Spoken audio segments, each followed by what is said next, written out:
Hello and welcome to Tell the People, a program about our Catholic faith with news and information in and around the Catholic Diocese of Lafayette. I'm Stephanie Bernard.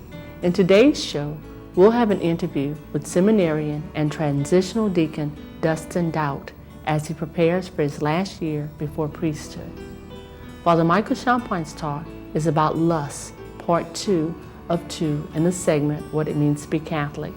And in a conversation with Bishop Michael Gerald, Monsignor Richard Green interviews Bishop Gerald about Fortnight for Freedom. And now Catholic news on this June 24th weekend. This is the last week the museum and gift shop of the Cathedral of St. John the Evangelist in Lafayette will host a special exhibit of religious art and antique rosaries. The last scheduled day for the exhibit is June 30th. The community of the Monastery of Mary, Mother of Grace in Lafayette would like to invite everyone to join them in praying a novena in honor of the Blessed Mother. The novena will begin on July 8th and conclude on July 16th. Mass will be celebrated at the monastery at 6 p.m. each evening throughout the novena.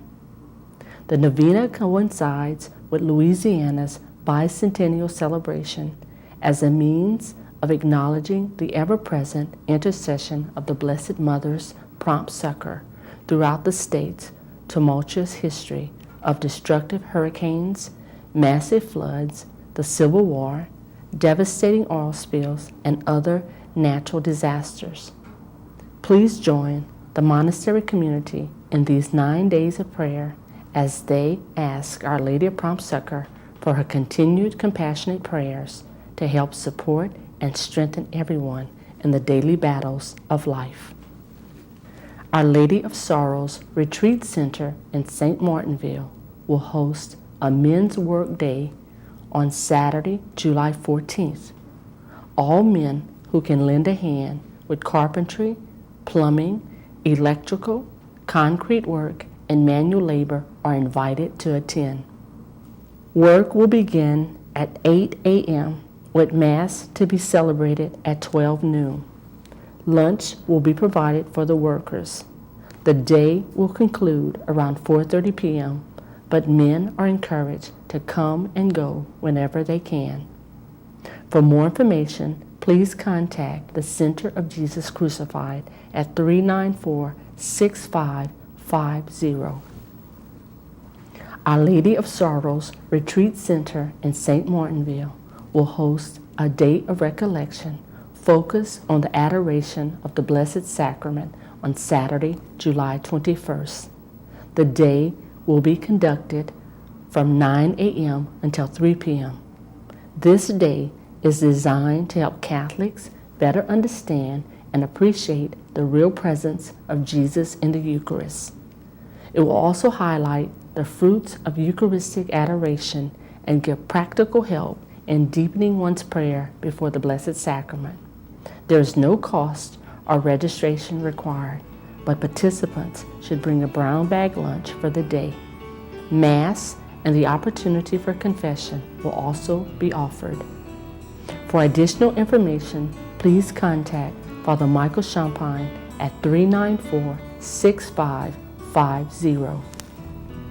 Coming up next, we'll have an interview with seminarian and transitional deacon Deacon Doubt as he prepares for his last year before priesthood. Welcome to Tell the People. I'm Trista Littell, and with me here today is Deacon Deacon Doubt. Welcome, Deacon Doubt.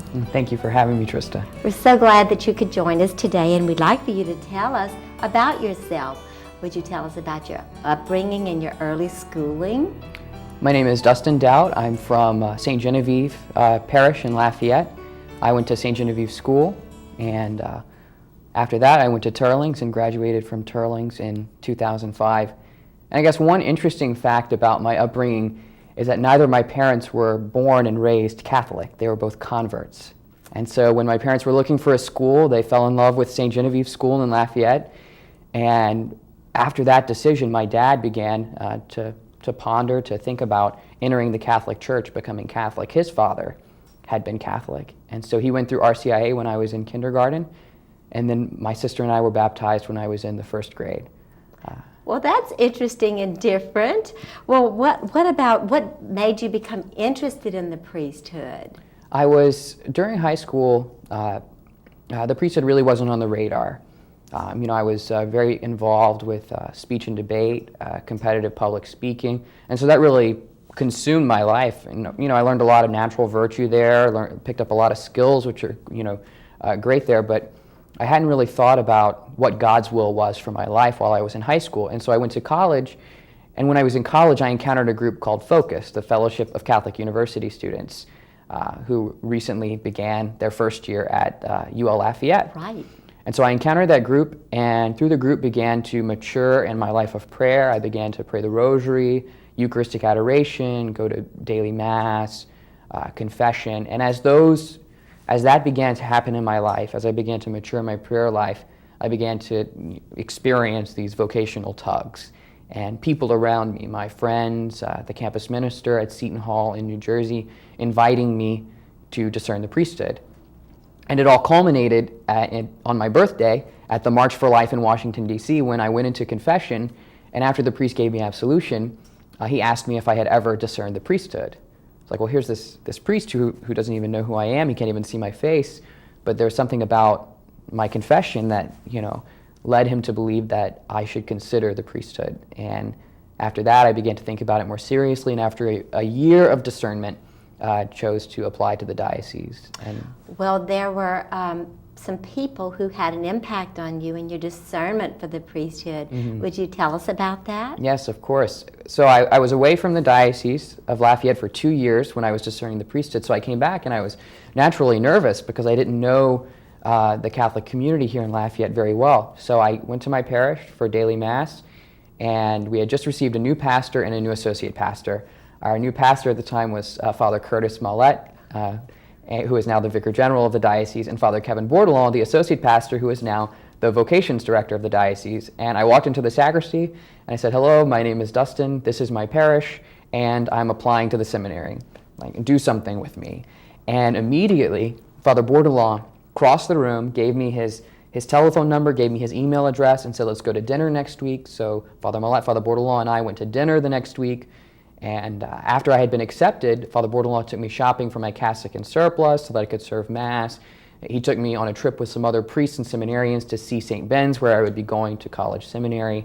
So it was an immediate welcome. I knew I was loved, I knew I was wanted, and I knew my vocation was important to them, and that they would share this journey with me. And through these 5 years, they've really shared this journey with me.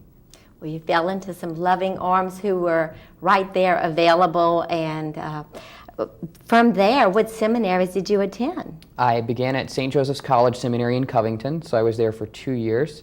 I received my bachelor's degree in philosophy there. And so I had 2 great years there, and then after that, I now attend theological college at the Catholic University in Washington, D.C. So I've been there for 3 years.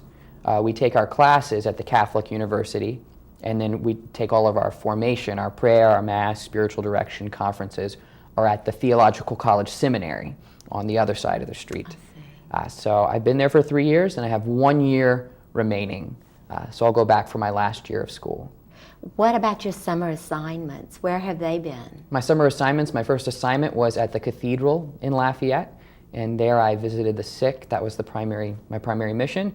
And then I went to Our Lady of the Sacred Heart in Church Point, where I taught catechism. And after that, I went to St. Peter's, the Apostle Church in Guédon, Louisiana. There I had an adult Bible study, the Great Adventure Bible series, with some adults there every Tuesday night. And last summer, I was blessed to be at my home parish of St. Genevieve in Lafayette, and I was able to experience all that goes into remodeling a church. I was there, I saw the scaffolding go up, I saw the scaffolding come down, I saw the beautiful artwork being painted in the church, I saw all of the meetings with different groups of the parish that went into making this a collaborative effort, to making this bear great fruit for the people of St. Genevieve and of the Diocese of Lafayette. And it's so beautiful. What a gift. Mm-hmm. What a gift to the community. Now that you're a transitional deacon and in your last year before the priesthood, what will you be doing and what are you expecting to learn?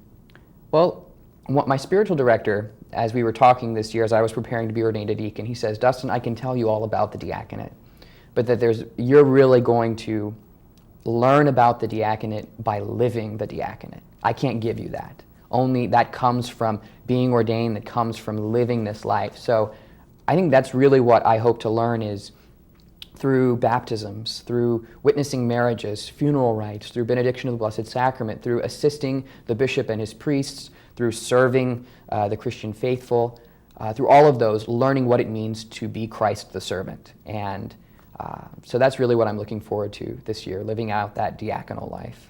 What a gift. Well, we're having to close now. Do you have just a couple of words for anyone interested in the seminary or the priesthood? Anyone who's interested in the seminary or the priesthood, I would say the best place to consider the priesthood is in the seminary. So if you're really feeling strongly called, come to the seminary. You know, if you come, you discern, and it's you're not kept there, you're not chained there against your will.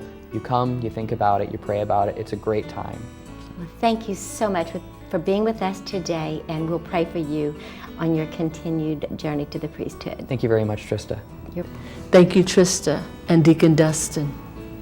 Coming up next, Father Michael Champine's talk is about lust, part 2 of 2 in the segment, What It Means to Be Catholic. Good morning. Welcome back to Tell the People to What It Means to Be Catholic.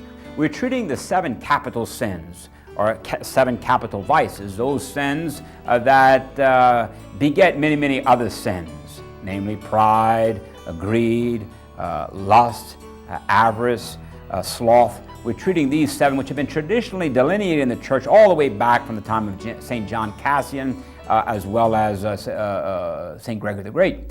And they find a place in the Catechism when it treats the proliferation of sin, how repetitive, bad, immoral acts can cause us not to be virtuous, but just the opposite, vicious, which means we have a proclivity to repeat sins, and those sins are getting more and more intense, more and more, you see, further evil. So we want to treat today a part 2 of lust. I mentioned at the close of last Sunday's conference on the capital sin of lust that one of the great catalysts in our particular culture today is what comes in from the senses. It causes the heart to lust. It causes men and women to disrespect themselves, to disrespect one another. And even as the ancients and the scholastics used to say, is that giving in free rein to sexual concupiscence and lust causes insanity. It causes an insanity just like we see among drug use and drug addicts.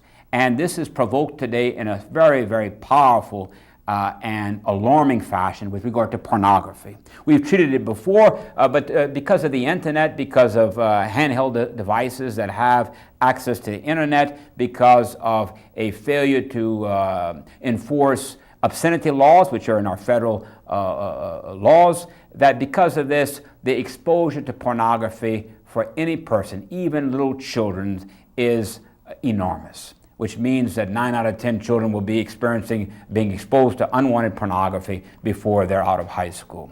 And of course, these early exposures, particularly prepubescent, cause them to develop very lustful desires, how they treat women, how they treat themselves, and then to practices. And of course, many, many people have died because of the life-giving sexuality taken out of its life-giving context, and it turns out to be a fire that kills. And so it's very important today to treat the area of pornography and particularly some helps to get out of it. So today all we want to do is not treat the harms of pornography, the brain science associated with it, the addiction statistics, the amount of money that's being spent on it, the criminal repercussions. We want to